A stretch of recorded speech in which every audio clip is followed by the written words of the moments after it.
अभी मैं अभी मैं वर्धाराज मंदिर के सामने हूँ और वर्धाराज मंदिर का दर्शन भी करा रहा हूँ आपको, जो कि कांचीपुरम में है, जो भगवान विष्णु को समर्पित है।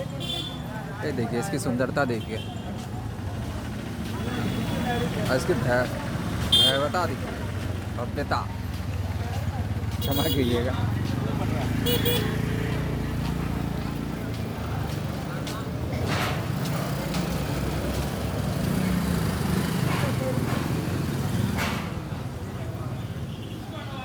दक्षिण भारत के मंदिरों में आपको एक चलन दिखेगा। वहाँ पर भक्तों को पुष्प, फल कुछ भी चढ़ा सकते हैं, वो अलग से चढ़ा सकते हैं। मंदिर के पुजारी आपको इसके लिए विवश नहीं करेंगे। कारण है, उनका एक ही मानना है कि आप आइए, भगवान को पूजा कीजिए और जो कर्म कांड है उसका दायित्व हमारा है। देखिए यहाँ पर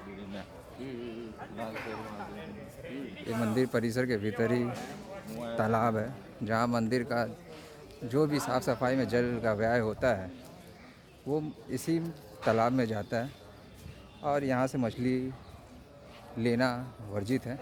ये देखिए, ये सिक्कड़ देख रहे हैं, ये पूरे पत्थर से बना हुआ है और पत्थर से ही लगा हुआ है। सोचिए,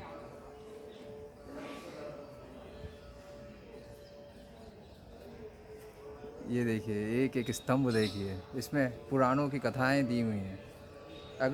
अगर आप दक्षिण भारत में आएंगे और मंदिरों में कलाकृति देखिएगा, अगर वो शिव मंदिर है तो शिव पुराण की पूरी कथाएं रहेंगी। हो सकता है भगवान विष्णु की भी कथाएं रहें, विष्णु पुराण से।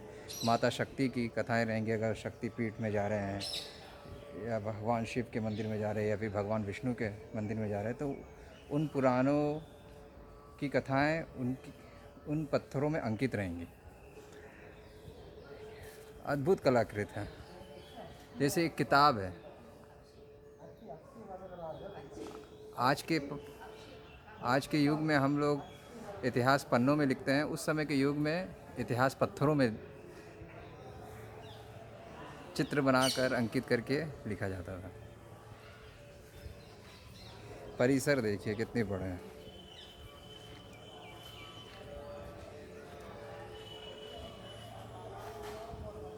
कांचीपुरम अपने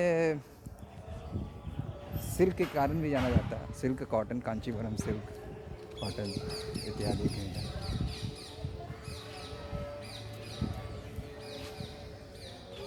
देखिए, यहाँ से शुल्क लिया जाता है कैमरा इत्यादि के लिए। इसी से मठ मंदिर को खर्चा चलता है।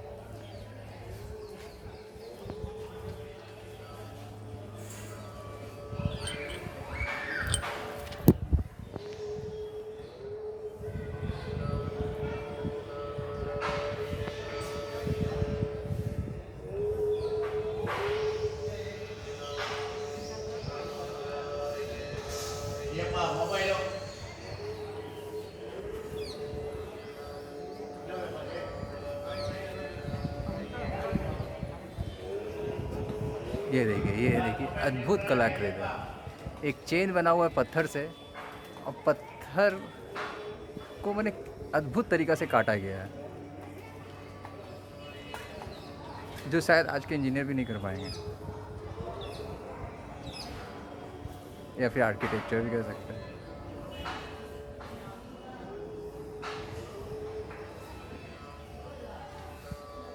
एक मंदिर एक राजा के कार्यकाल में शुरू होता था और उसके पुत्र के कार्यकाल में समाप्त होता था।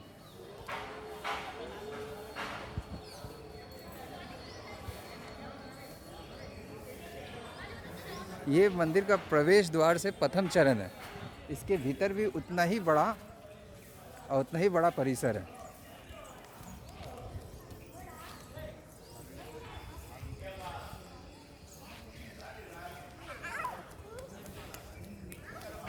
अगर आप ये सब मंदिर और भारत दर्शन के लिए अपने परिवार के साथ आएँ तो बच्चों को इतिहास बताने की ज़रूरत नहीं है। जो हमारे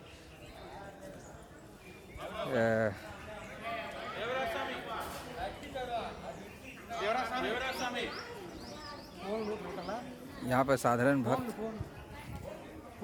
अपना पूजन कर सकते हैं यहीं पर। कोई पंडित से नहीं करवाना होगा, अपने आइए, भगवान के दर्शन कीजिए, भगवान के पूजन खुद कीजिए।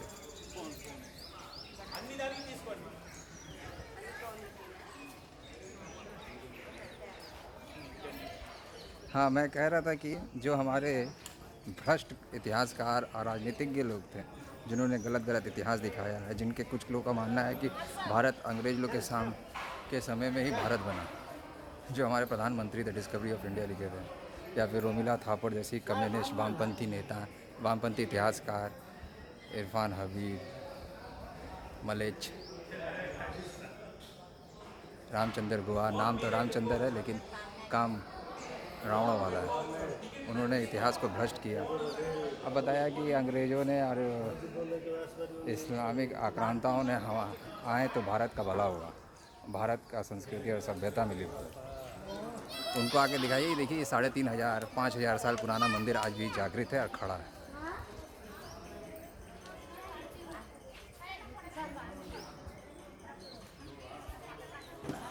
और अपना इतिहास चीख चीख के बोल रहा है।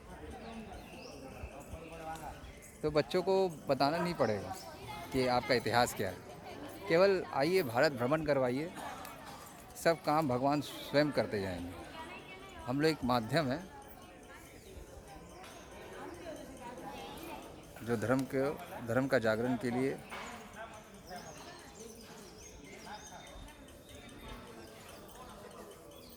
भगवान ने हम सनातनियों को चुना है,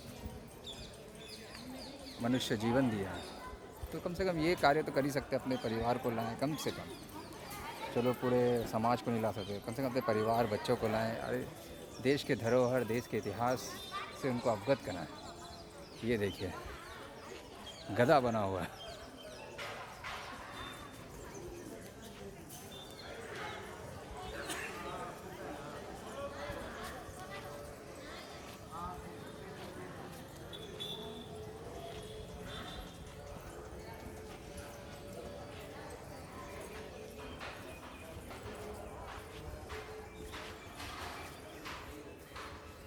इसके शिल्प कार्य को और इसके अद्भुत कला को कैमरा में लेने की औकात नहीं है, उतनी जीवी भी नहीं है मेरे पास।